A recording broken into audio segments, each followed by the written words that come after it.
रामकृष्ण हरी अवधूत चिंतन श्री गुरुदेव दत्त. कशात आपण सर्वजण मजेत असाल, भगवंताच्या भजनात तल्लीन असाल अशी अपेक्षा करते आणि आजच्या व्हिडिओला सुरुवात करते. दुर्गा सप्तशतीचा पाठ केल्यानंतर एक गोष्ट लक्षात आली आणि जी मी आपल्यासोबत शेअर करणार आहे.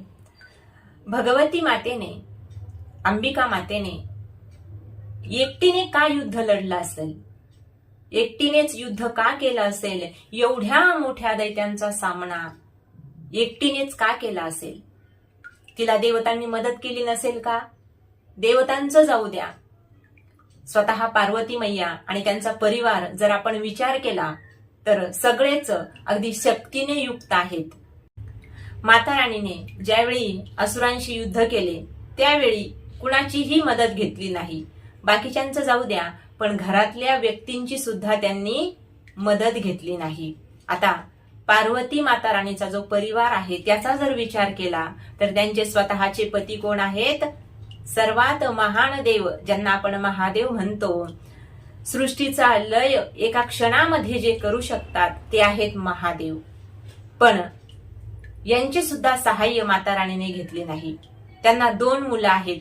पहिल्या पुत्राचं नाव कार्तिकेय स्वामी, ज्यांनी अगदी लहान वयामध्ये जे इंद्रादिक देव आहेत यांना बंदी शाळेमध्ये टाकलेलं होतं एका असुराने. त्याचं नाव तारकासूर. आणि त्याचा नाश करण्यासाठी कार्तिकेय स्वामींनी लहान वयामध्येच या देवतांचं सेनापती पद जे आहे ते घेतलं होतं आणि त्या असुराला त्यांनी ठार केलं होतं. मग एवढा पराक्रमी पुत्र यांचं सुद्धा सहाय्य माता राणीने घेतलं नाही. लहान जे पुत्र आहेत ते आहेत प्रथम वंदन आपण ज्यांना करतो, कार्यारंभी ज्यांची वंदना करतो ते म्हणजे गणपती बाप्पा, नाही का? सिद्धिबुद्धीचे देवता आहेत. आपल्याला कुठल्याही कामामध्ये यश मिळवायचं असेल तर पहिल्यांदा पूजन केलं जातं ते गणपती बाप्पाचं. आणि आपली बुद्धिमत्ता तीव्र तल्लख होण्यासाठी आपण जी सेवा आराधना करतो, उपासना करतो, ती कुणाची करतो? तर गणपती बाप्पांची करतो.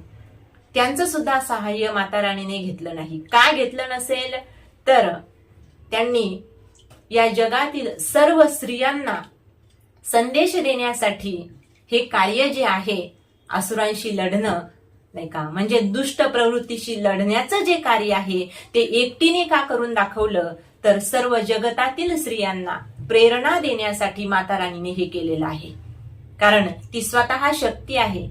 जगातील सर्वच स्त्रियांना शिकवण देण्यासाठी माता राणीने एकटीने असुरांशी लढा दिलेला आहे. म्हणजेच दुष्ट प्रवृत्तीवर मात केलेली आहे. आणि आजची स्त्री सुद्धा दुष्ट प्रवृत्तीवर मात करू शकते आणि दुष्ट प्रवृत्तींना आळा घालू शकते. त्याचं उत्तम उदाहरण माता राणीने असुरांशी लढून दिलेलं आहे.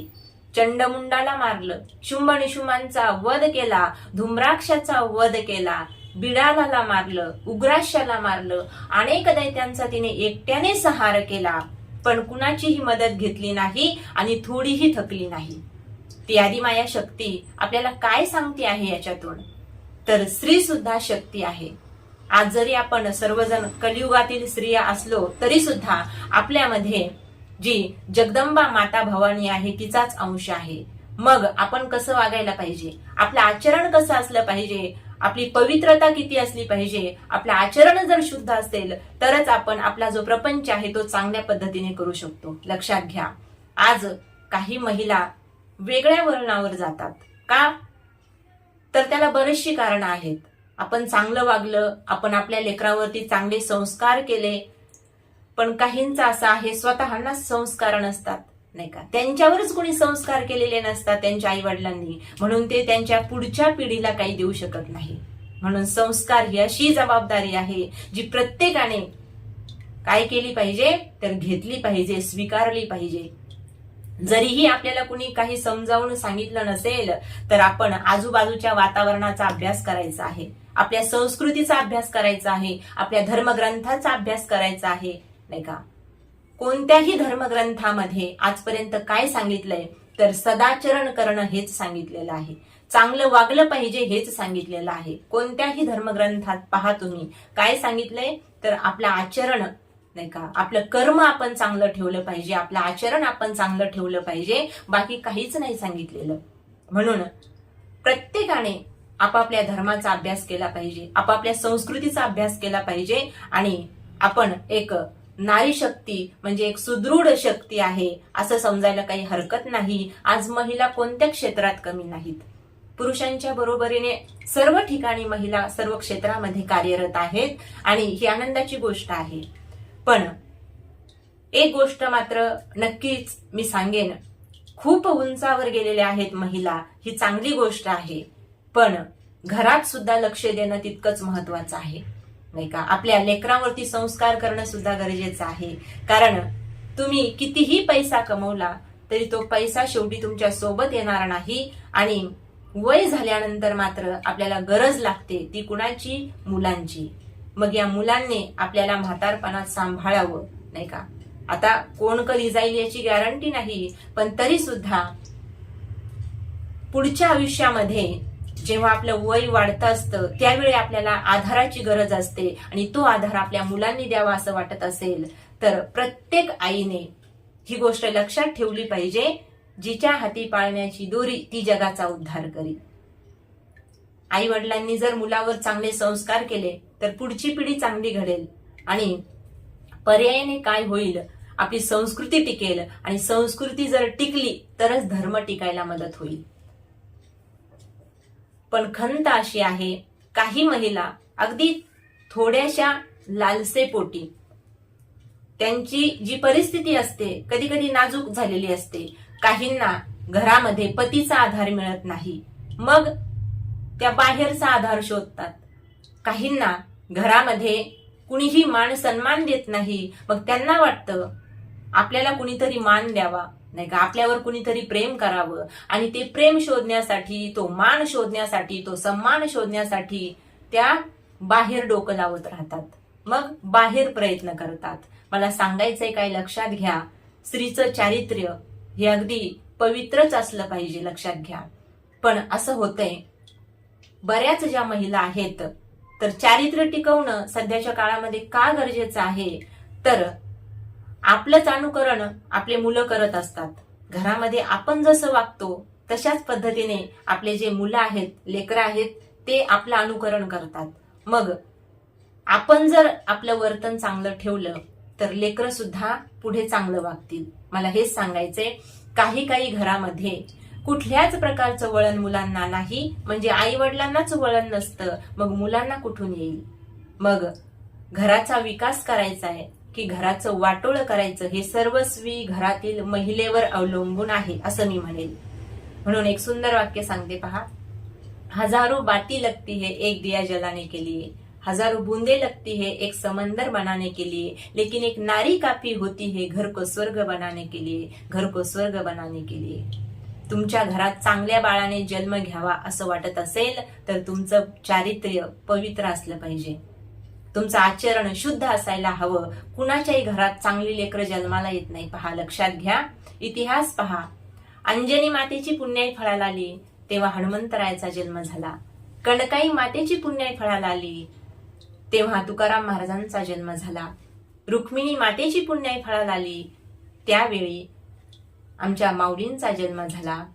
जेव्हा जिजाऊ मासाहेबांची पुण्याई फळाला आली तेव्हा छत्रपती शिवाजी महाराजांचा जन्म झाला. या महिलांनी आपलं चारित्र्य पवित्र ठेवलं, आचरण शुद्ध ठेवलं आणि जे नियम आहेत नियमात राहून सर्व त्यांनी कार्य केलेलं आहे. बघा, अनुसया मातेच्या घरी दत्तप्रभूंनी अवतार घेतला. तिन्ही देवांनी एकत्र रूप निर्माण केलं आणि या अनुसया मातेच्या पोटी अवतार घेतलेला आहे. आता हे सहज शक्य झालं का हो? नाही. किती पवित्रता असेल, किती शुद्ध आचरण असेल आणि किती नियमामध्ये त्यांनी स्वतःला बांधून घेतलं असेल, तेव्हा भगवान परमात्मा त्यांच्या घरामध्ये अवतीर्ण झाले. मग आज देव आपल्या घरी यावा असं मी म्हणत नाही आणि कुणाच्या घरी देव यायला मोकळा सुद्धा नाही. या कलियुगात तर शक्य नाही ते, पण कमीत कमी आपण माणूस म्हणून तरी जगलं पाहिजे आणि आपल्या लेकरांनी सुद्धा माणूस म्हणून जगावं एवढी शिकवण आपण स्वतः सुद्धा घेतली पाहिजे आणि आपल्या मुलांना सुद्धा नक्कीच दिली पाहिजे. म्हणजेच काय होईल तर आपलं जो कुळाचा उद्धार आपण ज्याला म्हणतो तो कुळाचा उद्धार झाल्याशिवाय राहणार नाही. म्हणून माझी एकच विनंती आहे, ज्यांचं वागणं चुकत असेल त्यांनी सखोल अभ्यास केला पाहिजे प्रत्येक गोष्टीचा. जरीही तुम्हाला कुणी मदत करणारं नसेल, जरीही तुम्हाला कुणी सपोर्ट करणारं नसेल, काही समाजामध्ये अशा महिला आहेत त्यांना कुणी मदत करत नाही का? काही पती सोबत राहत नाही, काहींचे पती या जगात नाहीत, अशा अनेक गोष्टी आहेत, अनेक घटना आहेत. काहींना घरामध्ये कुणी मान सन्मान देत नाही म्हणून त्या दुसरीकडे राहतात, सगळं असूनही वेगळ्या राहतात. मग यांना प्रेमाची गरज असते नाही का, आपुलकीची गरज असते आणि भावना प्रत्येकाला असतात. पण काहीतरी तडजोड केली पाहिजे आणि आपल्याच घरामध्ये आपण राहिलं पाहिजे. काहींचे पती मनासारखे वागत नाही म्हणून त्या बाजूला राहतात. अशा अनेक गोष्टी आहेत. आता एकच गोष्ट नाही सांगण्यासारखी, म्हणून अनेक कारण आहेत महिला घरापासून वेगळ्या राहतात. तर आता कामानिमित्त राहिलं, नोकरीनिमित्त राहिलं ती गोष्ट वेगळी आहे. पण भांडणं करून महिलेने, एखाद्या माझ्या ताईने वेगळं राहिलं का? तर घरात कुणी मान सन्मान देत नाही, पती मनासारखे वागत नाही. मग सगळ्या गोष्टीचा आपण अभ्यास केला पाहिजे आणि कुणाचं कुठं चुकतंय नाही का याचा सुद्धा विचार केला पाहिजे. आणि आपला जो संसार आहे तो आपल्यालाच सांभाळायचा आहे, असा सर्वस्वी सर्व व्यापक विचार जर आपण केला तर आपलं पाऊल सुद्धा वेगळं पडणार नाही आणि आपलं घर सुद्धा वाचेल. संस्कृती टिकवली तर आपल्या घरातील पुढची पिढी आहे ती सुद्धा चांगली घडायला लागेल आणि या सर्व गोष्टी होण्यासाठी आपण चांगलं वागलं पाहिजे. म्हणून माझ्या सर्व ताईंना विनंती आहे की थोडीशी तडजोड करा नाही का. बाहेर सुख शोधण्यासाठी धावपळ करू नका नाही का. तुम्हाला आज जर कुणी मदत करत नसेल, पती तुमचं ऐकत नसतील, तर तुम्ही काय करा, आपलं जे मनातील, जे अंतकरणातील दुःख आहे ते जवळच्या व्यक्तीला आपण सांगतो की नाही, हेच तुमचं दुःख तुमचं जे आराध्य दैवत असेल, जे कुलदैवत असेल त्यांना सांगा. लवकरात लवकर तुमची सुटका त्या दुःखातून झाल्याशिवाय राहणार नाही. कारण या जगातील सर्वात जवळचं जर कोण असेल तर तो फक्त देव आहे. म्हणून त्या देवाला जर तुम्ही दुःख सांगितलं, काही दिवसातच ते दुःख दूर होईल आणि तुमच्या जीवनामध्ये आनंद निर्माण होईल.